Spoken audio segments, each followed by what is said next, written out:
Ciao amici, benvenuti in Cucina con Mauro. Oggi prepareremo la composta di susine rosse. Vediamo gli ingredienti: 1 chilo di susine rosse, una mela, il succo di un limone. Dopo averle lavate, la priviamo del nocciolo e le tagliamo a pezzettini e la mettiamo direttamente in padella.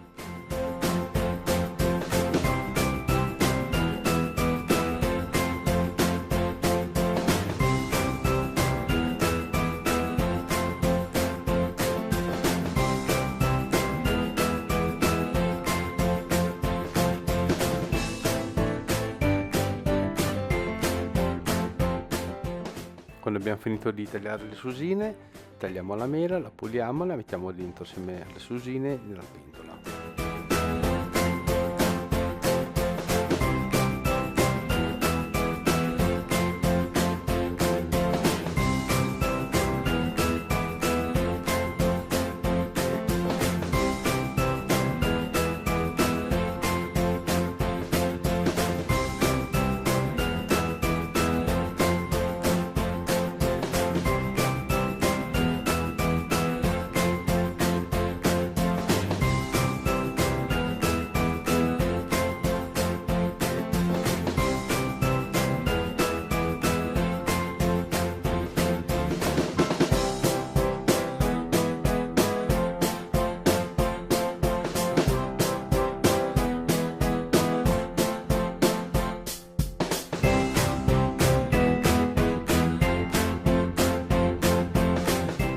Mettiamo la pentola sul fuoco, mettiamo mezzo bicchiere d'acqua, mescoliamo e copriamo. Di tanto in tanto gli diamo una rimestata.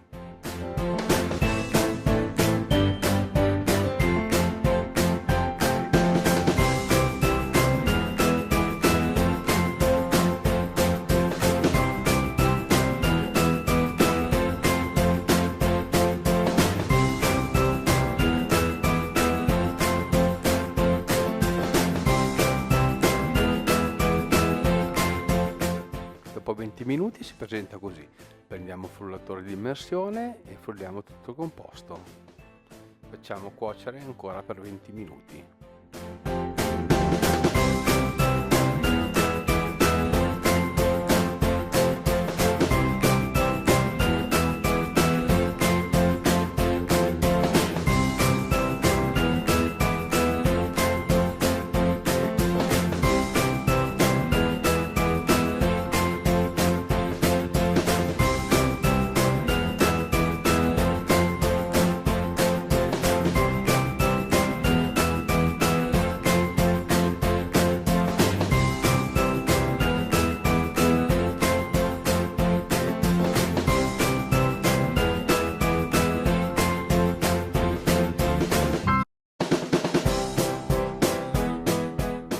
Fine cottura.